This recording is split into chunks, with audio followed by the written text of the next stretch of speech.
Okay, without further ado, I would love to welcome Betty Lochner, who is joining us today to give us this awesome presentation. Betty is the CEO of Cornerstone Coaching and Training, is a human resources and business coach, and an expert in improving workplace communications to improve performance and productivity in order to create healthier workplaces. Betty is a certified performance coach and holds a green belt certification in Lean Six Sigma process improvement. Betty's retired from public service with Washington State after 32 years, directing statewide programs at the Evergreen State College, the Department of Commerce, and Washington Student Achievement Council. Thank you, Betty, for being here with us today, and take it away. Great. Thanks, Teresa. We have a lot of content to get through in a short amount of time, so I'm going to get right to it. And I want to make sure, there we go. So the agenda that we're going to go over today is an overview of emotional intelligence, how to use your emotional intelligence skills to improve workplace communication and workplace performance. And then we'll spend a bit of time with some practical applications so you can get some skills and takeaways that you can immediately put into action. I will be having a few times where we'll stop and answer questions in the chat. So if you put them in there as you think of them, and we'll get to them at a couple spots. And then as we have time, we'll spend the last few minutes answering questions. So the first section I want to go over is just a basic refresh or overview of understanding emotional intelligence and the references that I'm going to be using today. So I'm using most of the work from Travis Bradbury and Jean Greaves, and they wrote a book called Emotional Intelligence 2.0. It's a great little handbook. If you don't have it, it's worth it just for the assessment that you take that kind of demonstrates where you are and where you can get, and then how to do that. A little bit more detail, a little bit deeper dive than what we're doing today. But that's where most of my information is coming from. There are a lot of authors on EQ or EI or emotional intelligence. They all mean the same thing. And you'll find a little bit of differences, but these are kind of the authorities over time on emotional intelligence. And the reason we're talking about this is we have over 400 emotional experiences every day, every single day. And so the more we can understand that and become more self-aware, the better we can use that to our advantage and in the work we do. So let's start with the poll. So hoping you've got the poll ready to go up there. And the poll. Sorry, Betty, sorry to interrupt you. Sure. We do not see your presentation if you do mean to. Oh, I'm flipping through and it's not working. I am so sorry. Thank you for letting me know. What are you seeing? Just the front, just me? Just your beautiful face.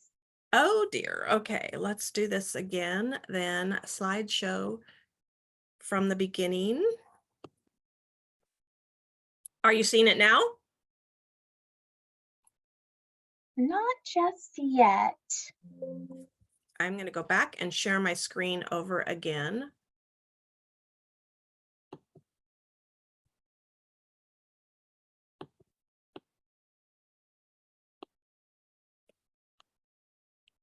This is going to fix it.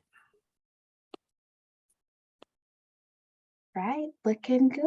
Okay. Yep, great. Thank you, Betty. Sorry about that. I was talking to myself. I'm going to zip through what I've already said. Again, you'll get copies of this presentation later. Here's the agenda I just talked about.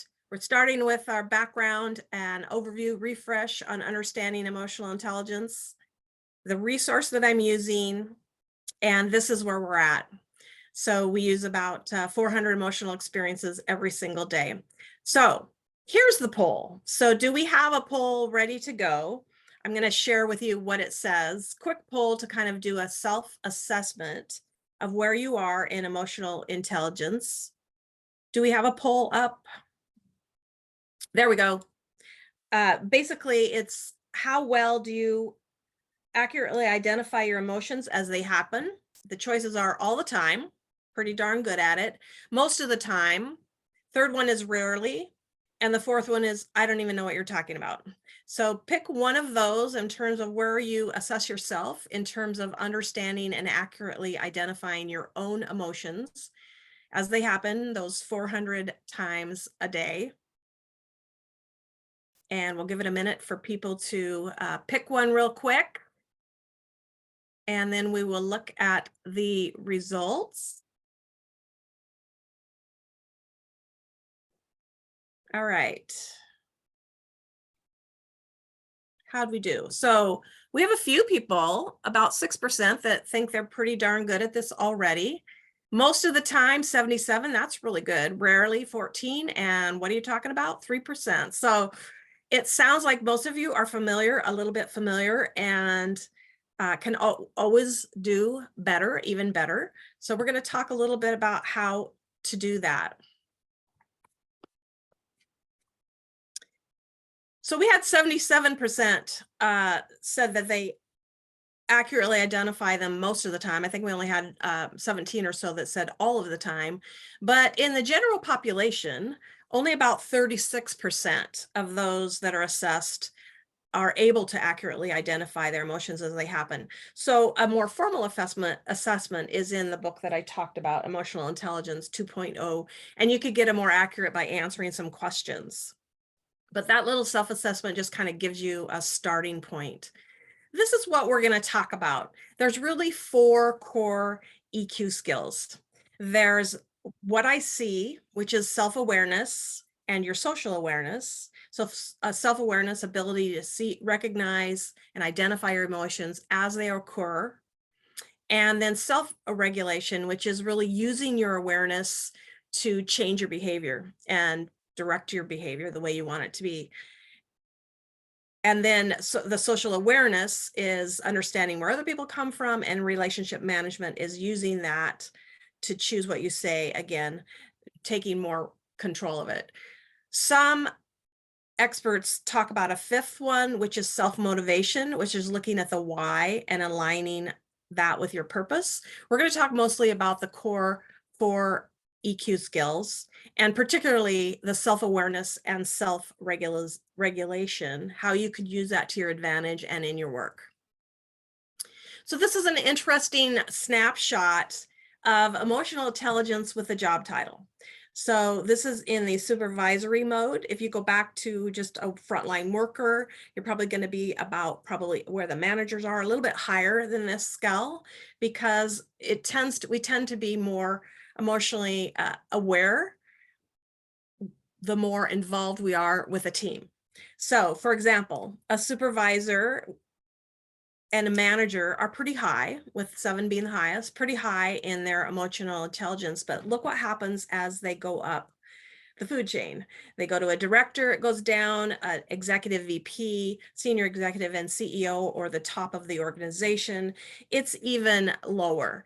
And so what that tells you is the more you go into your career, the more you need to be aware of your emotional intelligence and continuing to use that and improve that to benefit your job.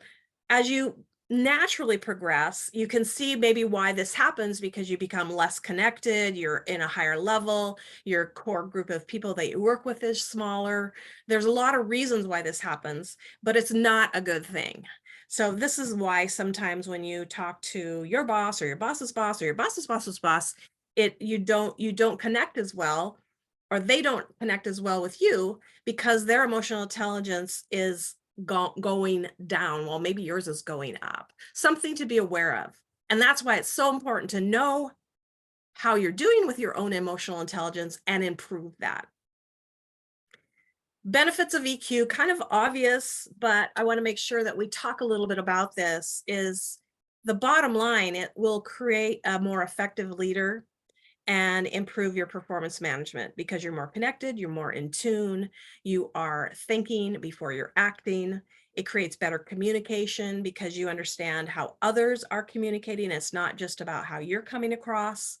You become more self-aware of what your feelings are and how you can control them. Self-knowledge, self-control is being aware and making changes in how you behave and having self-control over that. And then finally, and maybe most importantly, is resilience and stress management. So manage your own emotions allows you to have more control over your environment and reduces stress and even conflict. So it's a really important tool to be aware of and know how to use. I can take a quick pause. If there's anything in the chat, a question that we can address. Teresa, is there anything so far? Yeah, there's a couple questions. Heidi asked, is there a correlation between emotional intelligence and privilege/wealth? That's a great question. And I don't know, other than anecdotally. So when you talk about, wealth or uh, privilege, you talk about more access usually to more resources and more education. So it's quite possible that there is that. It would be really interesting to study or to look up that research. I'm sure there is some on it, but just from a practical and anecdotal, it makes sense. Just like it makes sense with the CEOs going down as their levels go up because they're less connected, the more access you have to better education and more privileged kinds of activities, the more likely you are to have been exposed to it or have been taught it or to be around it. That's a great question. Yeah, there are a couple more. If you'd like, just one more from Rachel. Is there data that discusses some of the factors that contribute to the decline of emotional intelligence as leadership roles become more complex? Yeah, there is. And it's talked about in the book that I referenced, the Emotional Intelligence 2.0. They go into that a little bit. That's where I got this chart from. So there's a chapter on it. I didn't spend a lot of time on that because we have we could spend all day on this topic. So, but generally speaking, the higher up you go, the less people you are working with on a day-to-day basis, the less in tune you are, unless you are working at it to become a good leader, to become making sure that you're continuing to be inclusive, making sure that you're listening more than just sending out emails. You are connecting in a real way so that you can monitor other people's reactions to you. You can be aware of the way you are coming across, and you can change that. And so sometimes leaders need to rely on their inner circle to help them with that. And a lot of times that's where that improvement can come from, is having a trusted group that says, you need to meet with this group and you need to do it one-on-one in a conference room rather than sending out an email blast that says we're going to have layoffs next week. That's kind of an example of how that can go. So the better you are at taking that with you through those levels, the better leader you're going to be as you move through, because you're going to keep or improve your emotional intelligence as you go along. Does that answer the question? Okay. Any follow-up? Otherwise, I'm gonna go keep cruising through here. We're going to talk now in this second section, after kind of that introduction into what it is and why we're here. We're going to talk about how to use it to improve in performance management. This is also how to improve as a leader. A lot of it is the same. And there's really the two areas that I want to spend the most time on. The first one is self-awareness. This is probably the most important area you can spend time on. It'll improve your communication. It'll improve your relationships. Knowing how you're coming across is critical to being aware of how you're impacting others, how they're responding to you, and how you can improve that relationship or that communication. So self-awareness means you understand your own feelings and thoughts as they happen, or as you're triggered. You understand why that's happening and how you can respond.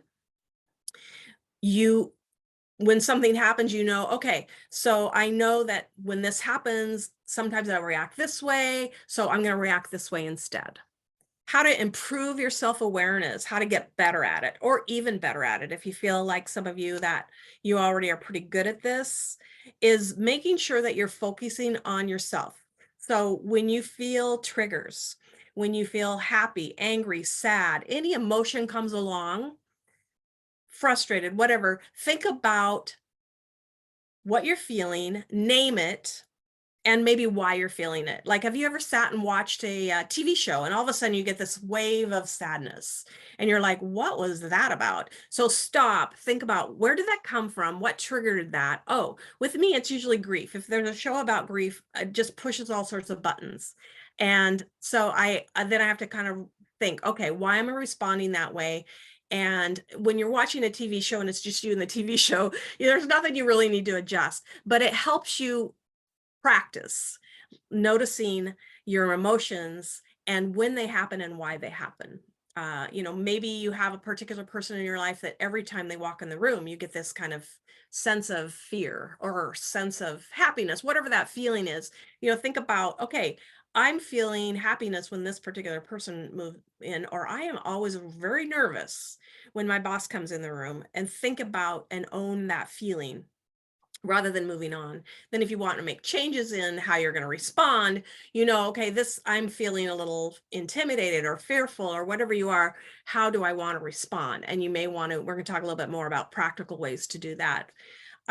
So you're asking yourself, okay, why am I feeling this way? For me, I'm like, okay, if I watch a show that has some sort of grief, or the dog dies or the mom is sick, it always pushes my buttons, because I've in my lifetime have had several tragic grief experiences. And so it always kind of it's right there on the surface. So ask yourself, okay, why are you, what happened earlier in that day, or in my case, early in that season, a few months ago, that led to that feeling? And how would others react if I showed that feeling in front of them without any context? So thinking about what you're doing and where that came from can be a very important first step in building your self-awareness, which is the key to getting better at understanding and using emotional intelligence. Ways to improve your strategies to improve your self-awareness are: get comfortable with being uncomfortable. If you have an emotion that you don't want to address, walk through it. Okay, why this is going on? Why has this always been going on? Why is it today? Let yourself feel the emotions physically. It's okay to be sad, and embrace it, and then kind of explore, why am I sad, instead of pushing it down or pretending it's not there. Know who and what pushes your buttons, and be aware of that before it happens, instead of getting on that stuck state cycle where you kind of go through the same routine all the time. Pause, ask yourself why you did what you did, or why you reacted what you reacted. Maybe somebody does something and you have a moment where you feel angry. You might want to pause before you respond and say, okay, that pushed a button. I don't want to express anger, so I'm going to pause here and think about that. Know your values. Values trigger your emotions. Usually a trigger to an emotion is rooted in a value that you hold. Why is somebody behaving this way? This isn't the right way to behave. Or why is somebody doing that way? That's cheating, whatever that is. Seek feedback, as I mentioned before. Ask your trusted advisors, your friends, how you're coming across, or did that sound right? Or I didn't mean to come off angry. Did that come off angry? Get to know yourself under stress. Most of us, 50% of us, change their behaviors when they're under stress. So get to know that. So if you're in a job that is stressful most of the time, your behavior may be different at work than it is at home, for example.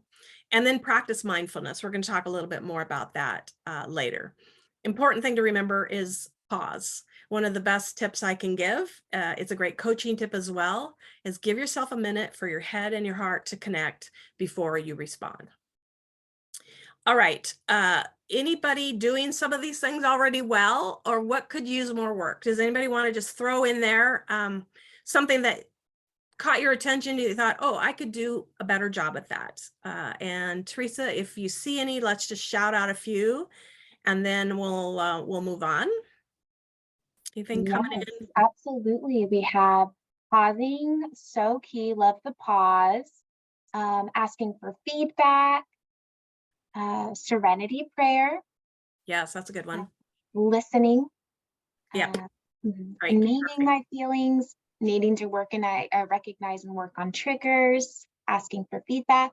Perfect. Great. So, taking this information and then using it in the best way you can is also a great act of self-awareness. Is like, I have one thing I like to tell coaching clients a lot is, if it's working, do more of it. If it's not working, don't. So when people give you information in these conferences and things, it's like, take what works for you and work on that and get even better.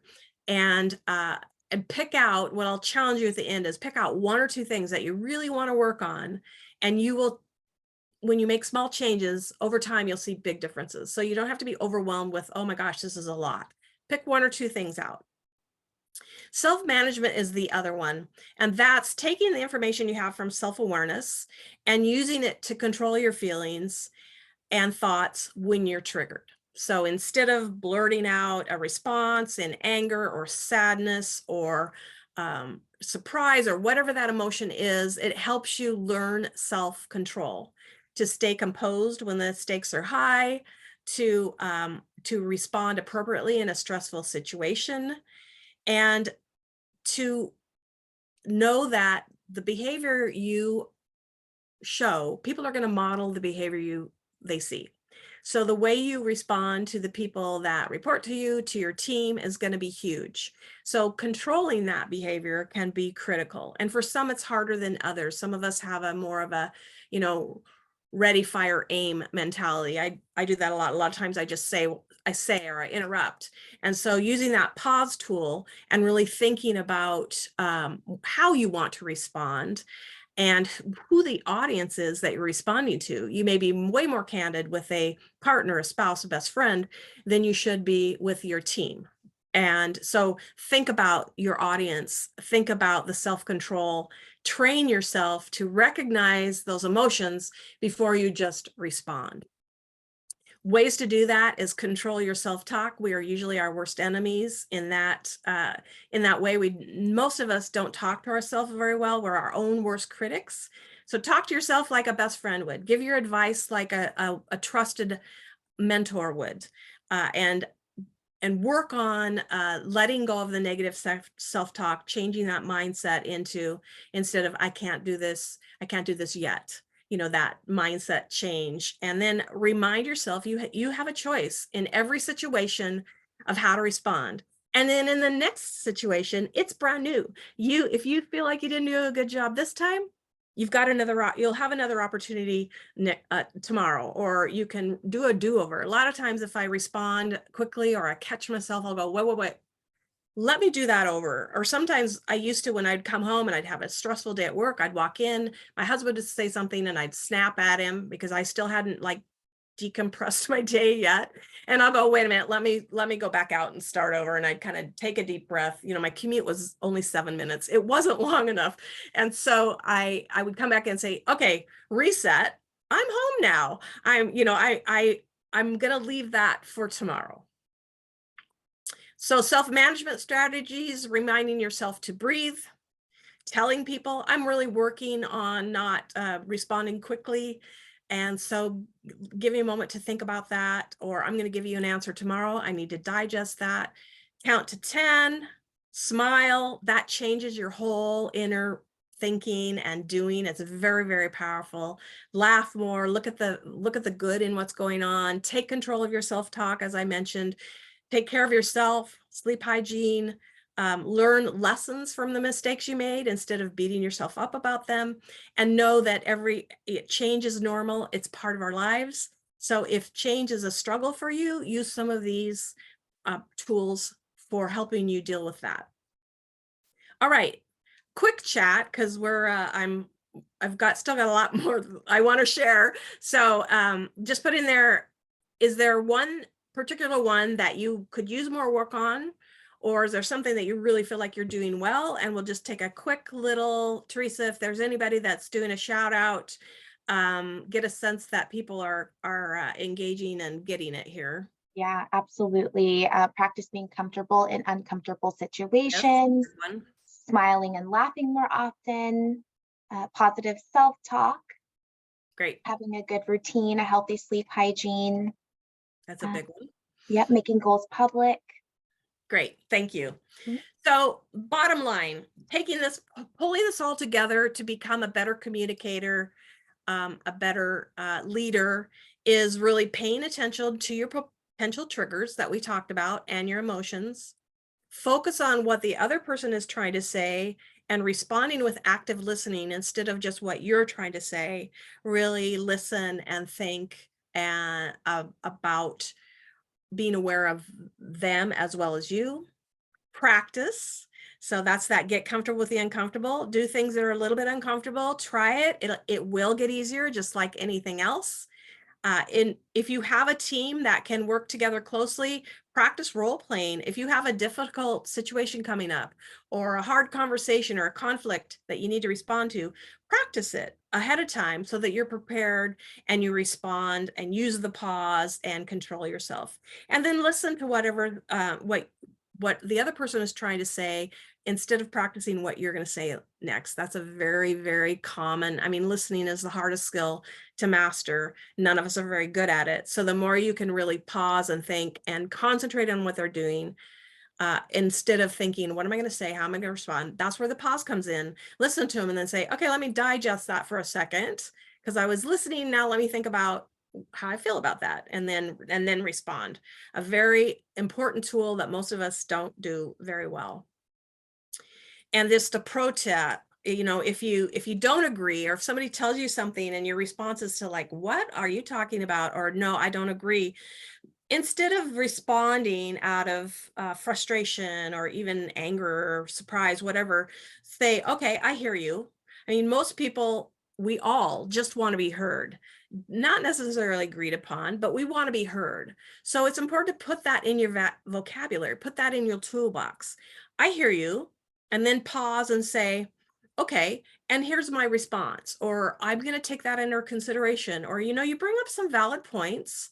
I need to digest that, or I look at it differently and really think about where they're coming from, being self-aware of that as much as you are as what you're trying to accomplish, what you're trying to get across. And that comes from building trust. And you've probably been hearing a lot about that in some of these sessions. It's to build rapport, you can't just build it. You can't just say, oh, we're going to have rapport. You got to build that. You've got to follow through. You got to model what you want. You got to be consistent. So think about these kinds of questions. How am I coming off to those people? Think about how you would redo that conversation if you had another chance. Do I really understand what they're trying to communicate? If not, use your listening skills, paraphrase, ask questions. And then most importantly, as I said, do I listen so I can talk next, or am I listening to try to understand their point of view? That's where it comes in leadership, in performance management, in giving feedback. That's where the rubber hits the road. Other ways to improve performance management using your IQ is making sure that you're being open, self-aware, how you're coming across. Your body language, super important. 70% of how we communicate is our body language. Don't forget that. Overdo it when you're online. Use emojis, do whatever you can do to recreate that face-to-face in-person thing. Make your expectations clear. I swear, if everybody did this well, we would eliminate most of our workplace problems because people want to meet your expectations. So if they're clear, they usually do. So make sure you're doing that well. Describe what you want. What does it look like? When is it due?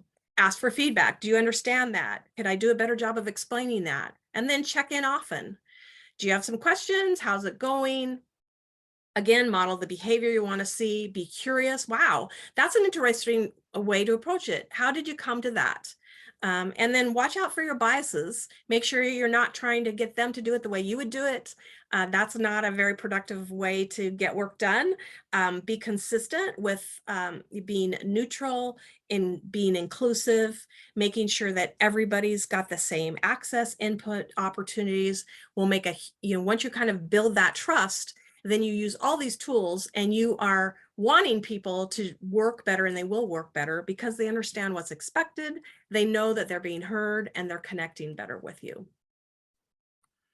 And then one of the things I teach a lot is the power of appreciation and gratitude. And it's huge in emotional intelligence because it shows other people that they're seen and that you appreciate the work that they're doing. We live in an underappreciated society.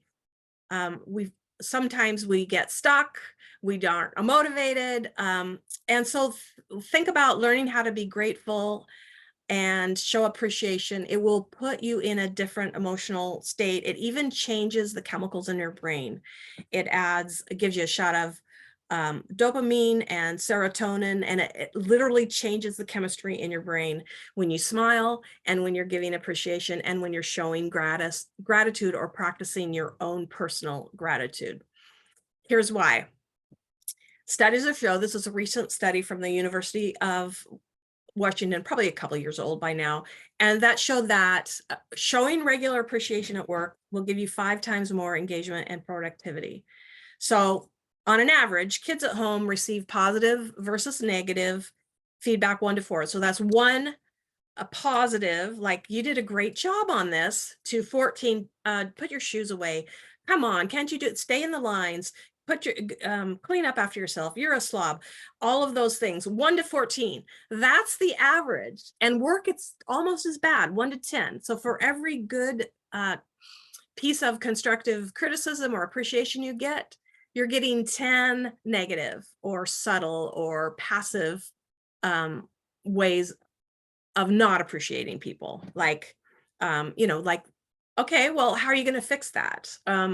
Instead of, wow, you're getting a good start. Let's talk about that. And in long-term successful relationships, we should flip that. We should be giving 9 positive interactions to 1 negative. So if you're not doing that, think about how you can flip that. It's huge. It's a game changer. Ways that you can improve your appreciation and have more positive connections. Communicate. I see you. I hear you. Avoid distractions. We all know how horrible that is and how easy it is to do, especially with phones. Use open body language. Be eye level. If they're standing, stand. If they're sitting, sit. So there's no power struggle. Use eye contact. Remember names. Even if you have to say, oh my gosh, I should know this. I've forgotten. Tell me your name again. People love hearing the sound of their names. It's very motivating. Greet people, look up, smile, apologize if you need to. And we don't say please and thank you enough. Think about how many times you do that at work. Not enough. And then think about practicing your own gratitude on a daily basis. Get a gratitude journal. This is mine, but there are lots out there, or even just a journal, that every morning you write down 5 things that you're grateful for, and start your day that. It puts everything in perspective. So ways to improve appreciation on a regular basis. I love scripts. So pick things you like and use them over and over and over. People will not get tired of them, I promise. So things like, I'm glad you're on this team. It can be it doesn't have to be specific. Specific is great, but it doesn't have to be. What I appreciate most about you is you are always the first one in this meeting room. I love that. Or I'm not sure I've ever told you this before, but I am so happy that you're here to be able to help us with this project, whatever. But think about simple ways that you can. Specific is great. Sharing with others, in front of others. If you know the person, you know how they best like appreciation, kind of like the 5 love languages, the 5 appreciation languages, same idea. All right, regular ways, favorite ways to show regular appreciation in the chat. Go, and then we'll have Teresa just shout out a few. We're almost out of time.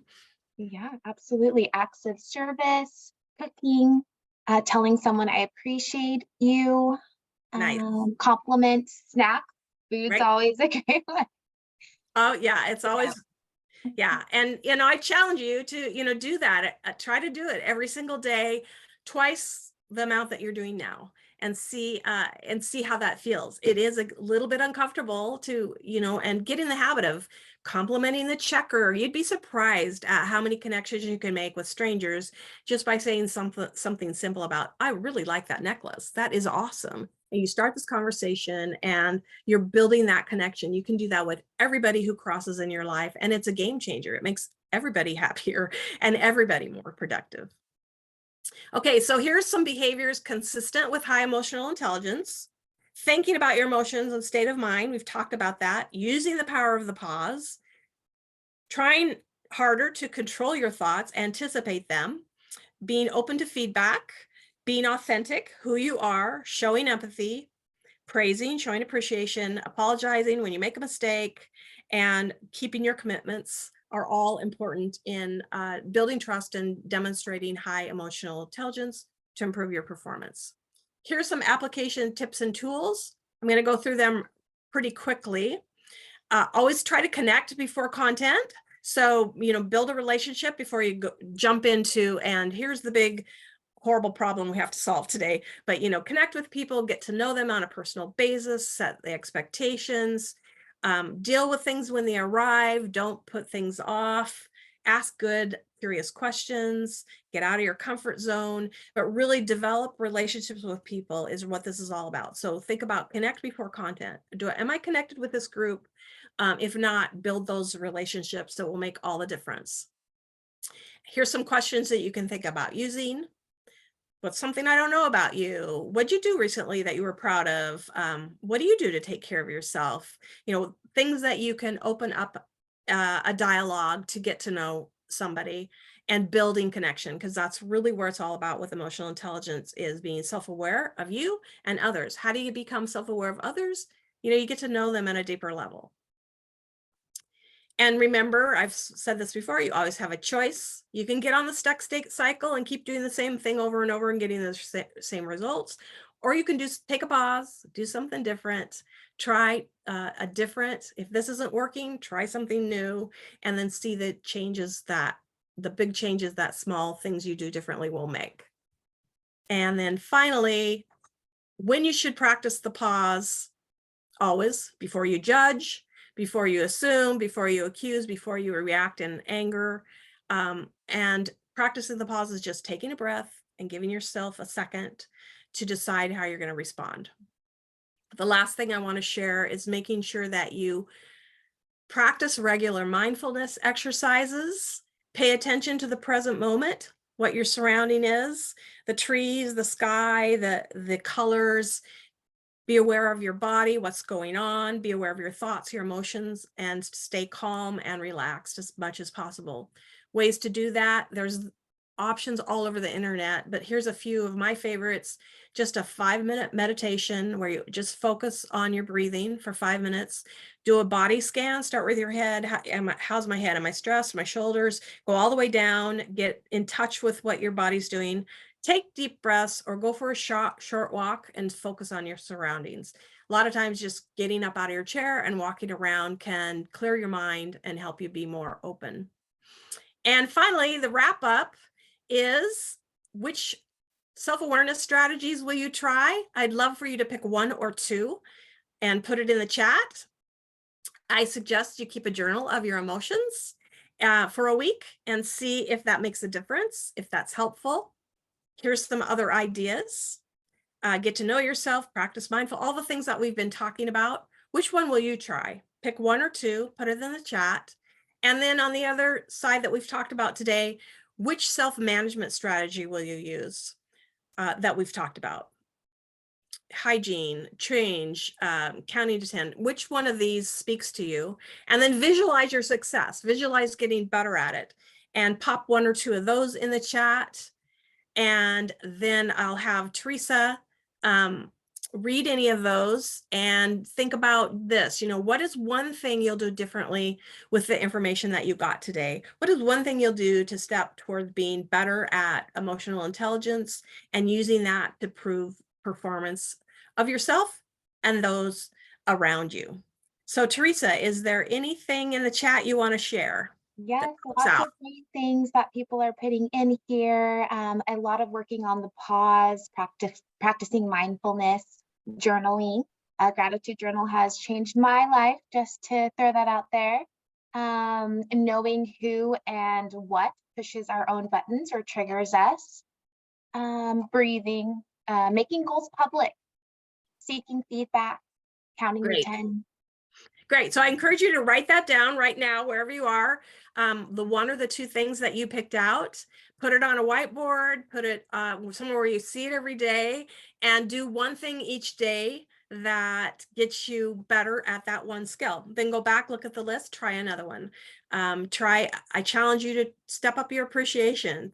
Are you at home? Are you giving the people you live with and work with, Are you doing 9 to 1? Are you doing 1 to 9?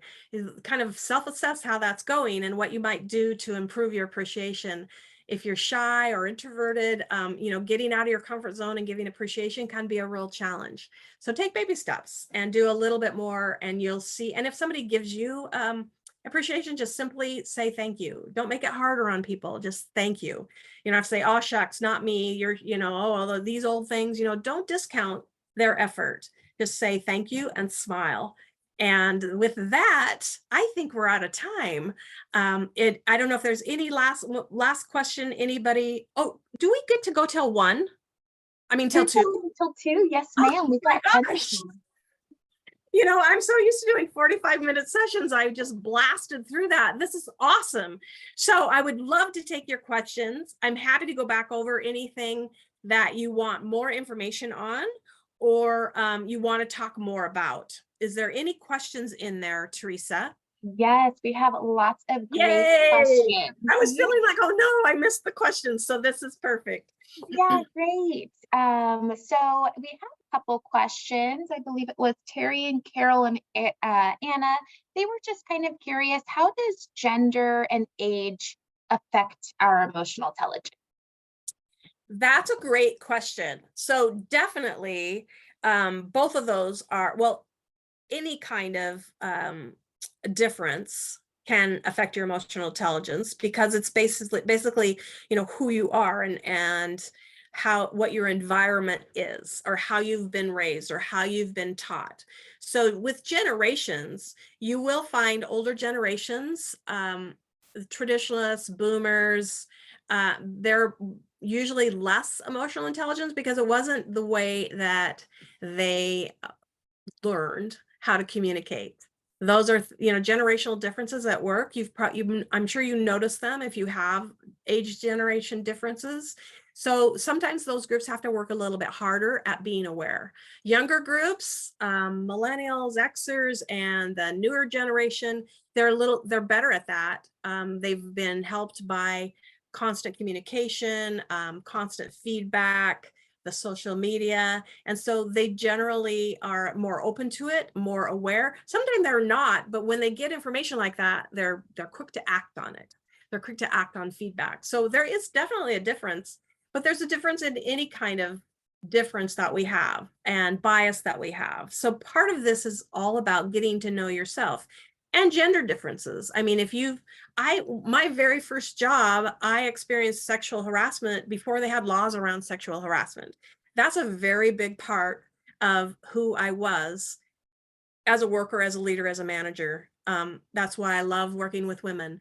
So that's part of who I am. So that may be stronger for me than somebody else. So it's as much gender, but experiences because of that gender, or because of your ethnicity, or whatever difference that you have. So it's definitely all of those things factor in. Would I say one stands out and makes a huge difference? No, because we are all our whole self, and that includes our background, our experiences, our good bosses, our bad bosses, our good marriages, our bad marriages. All of those things become a part of who they are, play more in the labels that we have, like gender and generational, because everybody responds to what happened to them as a child, as a young adult, in their work experience. And it may be because of your ethnicity that you had some of those challenges. Like my early challenge was because I was a woman working in a mostly men space. And so I would say, or I would argue, that it's more about your experiences than about identifying with a specific type of generation or gender. All of those things make a difference. Everybody, though, can change and become more self-aware. The trick is, it might be harder for some based on their gender, their generations, their ethnicity, and their experiences and their environment. Like I mentioned earlier, I have a grief trigger. I work on that. But if I see anybody in grief, I can't, I'm all in. And so there may be a trigger in your life like that too, that you need to really become aware of and decide how you can control how you respond. I mean, it's okay to do that. It's just, is that how you want to respond? And it takes it from being a reactionary to being a controlled awareness response. I hope that makes sense and answers your question. If not, pop another one in there for a follow-up. I'm happy to do that too. Yeah, I love Others, that. I love that. That's why the pause is just so important. right, exactly. Yeah, awesome. April asked, what are suggestions for managers who are aware that they are not very in tune with their emotions and are not strong in the personal relationships, but they have employees who are? Some employees have a concern that if they voice their opinions to their managers, they'll just see it as them being emotional or complaining. Right. That's a great question. And I think the key there is you say, if they are self-aware, right? If that manager is self-aware, then they should be open to that feedback and ways to give that feedback instead of just blah or being angry or upset, or is to say, hey, can I give you some feedback? I know you're aware that of your emotions and connected with the people. But I could give you some feedback about how that's coming across and what I think you might want to think about trying. And, start it out with, can I give you some feedback? And usually bosses will say, sure, I want feedback. Now they may be lying, but most people, they really do want feedback, especially positive feedback. So start with, can I give you some feedback? And say, I am so happy to see that you are trying really hard to connect better with the staff. And I was wondering if you want some feedback around that, because I've noticed that when you do this, people are really responsive. And so tone it towards the positive instead of, you could do this better, or you need to show up more, or whatever it is. It's like, I've noticed that when you show up on these live, on our weekly staff meetings, even if it's just to pop in for 5 minutes, people love it. They love to hear from you. They love that Q&A. So give them positive feedback on what they're already doing well. And then say, and some other things that you might want to even do more of is this, and this. Again, it really depends on their personality, but if they are aware and they're open and they give you permission to give them feedback, when they say yes, when you say, can I give you some feedback? And they say yes, then, you got to go with that. You got to give them honest feedback, but always be kind, be respectful, and be positive. So don't focus on what you think they're doing wrong, but focus on what you think they could do even better. Like, I see that you're trying to do this and I love it. And the staff loves it. If you could even show up twice a week instead of once a week, it would make a huge difference. And then it might prompt them to ask you a question. And then that opens up a whole nother area of you being able to say, well, I have an idea about that. And yeah, those are kind of my suggestions with that. Let me know, Teresa, if I missed part of that question. I think That answer it? Okay. Yeah, absolutely. Thank you.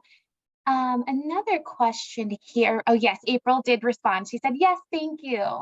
Okay, good. Yes. Zach asked, do you have any advice, Betty, on communicating with those who may be on the autism spectrum, as sometimes it may be difficult to pick up on that non-explicit communication? Wow, another great question. I think, again, awareness. If you know that they are, or they have tendencies or behaviors that way, one thing that I like to teach is matching and pacing. And that's so if you know your audience, and if you know somebody has a disability or a tendency or a trauma or whatever it is that makes their behavior or their comprehension different, is to match and pace with them. So what I mean by that is, ask them, what's the best way to communicate with you?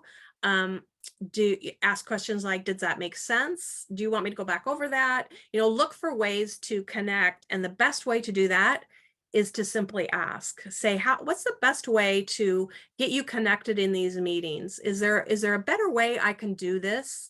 And people are usually very open to saying, well, when you talk really fast, I have a hard time comprehending it. I get that sometimes because I just get so excited about what I'm talking about that I start slurring my words. And so it's like, slow down. So, if somebody tells me that, it's like, I automatically like, oh, okay, I'm going to slow down a little bit right now. So asking the question, matching their behavior, if you're noticing, being aware of how they're behaving, if you're noticing they're pulling back, give them space. If you're noticing that they look confused, ask them, you know, do you want me to go back over that or saying it a different way? That might have been kind of confusing. And just be open and honest. People are usually really willing to share with you how to better connect with them if you just ask.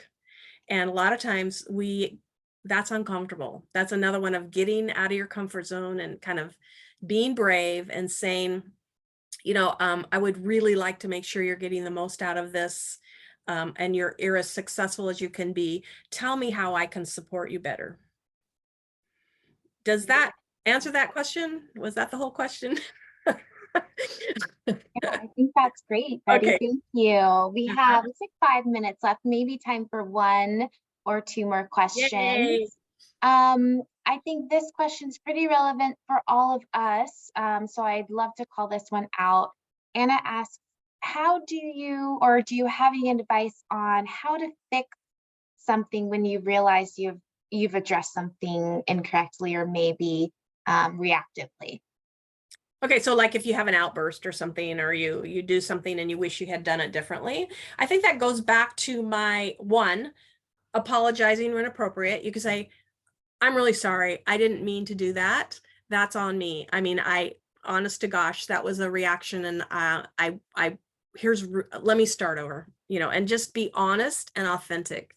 I think if we spent more time being honest and authentic and transparent, we wouldn't be worried so much about what other people think, because they get used to that. And if you're honest and authentic, like, you know, we all make mistakes. Like, I forgot to push the button to share my slides, but it's like, so what? I mean, you know, it's like, be honest about what you're doing well and what you're not doing well. So if you catch yourself, which is great, because that means you're becoming more self-aware, right? So if you catch yourself, say, oh my gosh, I didn't mean that to come out of my mouth. I don't know where that came from. I'm sorry. Let me start over. What I really want to say is, I'm not upset that you're doing this. I'm concerned about your safety, or whatever the situation is. But it's fine to just simply apologize quickly and say, that's not what I intended, or that's not what I intended to have say. Let me start over. Let me answer that question a different way. And just be honest. People will get used to that. And people don't want people that fake it. They want people that are real and that make mistakes, but also own up to them and take accountability for them. So there's nothing, we are humans. We are made to make mistakes. And as soon as we get over that, the more likely we are to be able to handle that better. Absolutely. Thank you, Betty. Ooh, maybe time for one more. Yay! Yes, Gavin asked, I think this is a great question. How can work meetings be structured to follow or model these positive connections? Community agreements, modeling for others. I feel like some work meetings can feel slightly full of microaggressions that can add up. Yeah, that is true. And that is all about the facilitator. I mean, you have a lot of responsibility as a listener. And, you know, there's a big difference between in-person and online. And so right now, those are two different kinds of ways to communicate. So I'm going to make an assumption that it's like hybrid. Let's say it's hybrid. You want to make sure that you are modeling the behavior you want to see, either as the facilitator or as the participant. And if you see things, you know, say it. Say, gosh, let's talk about what you just said here. And some people, you know, want to just say, we're not going to do chat because that sounds like a sidebar. We're going to ask all our questions in. So I think the best way is to start, and I do a whole workshop on this, start with setting the expectations for the meeting. So in this meeting, we're going to be doing these things, and the expectation is this: we're going to ask our questions in the group, or we're going to have set aside times. And I want the cameras on, because there's so much loss. There's 70% lost when we you know, can't see and hear the emotions that are going on. So the expectations for this meeting is that we're going to be kind, we're going to be respectful, we're going to blah, blah, blah, whatever they are. Set your expectations for the meeting and then model them if you're the facilitator. And if you're not, if you're the participant, then do that. I mean, I have one person that I love to see her in my workshops because she always smiles. And I asked her why, because, most of the time she's not talking, she's just listening. She goes, because I know how important it is when I see people smile. And so if we could make one change in the world of meetings to make them more positive, it would be to smile more and pause more and listen for feedback more. So set expectations, listen for feedback, and be positive, model the behavior you want to see, show energy, show smiling, say, I know you probably have your pajama tops on, but let's turn the cameras on, everybody. I want to see your faces. It's stressing me out. And just being honest, again, being honest and authentic and transparent about what your expectations are. Again, if we made our expectations clear at the beginning of meetings, at the beginning of conversations, at the beginning of hiring people, we would solve most of our workplace problems. That and dealing with things when they come up instead of putting them off. So when something comes up at a meeting, address it. Go, okay, I'm getting a weird look from a few people. So did that not make sense? Was that offensive? What's the emotion going on here? And ask people to name their emotion. Like, what's the emotion when you hear that news? What's the emotion? Help me help you. And not only helps you be more self-aware of them, especially if you're virtual, because it's really hard, much harder, but it also helps you build your self-awareness of others muscle. Yes, absolutely. Thank you so much, Betty. We are just a minute over Yes. time. Thank So you I just all. want to thank you. Thank you, everybody. We had such great participation and engagement today. Thank you so much for your questions.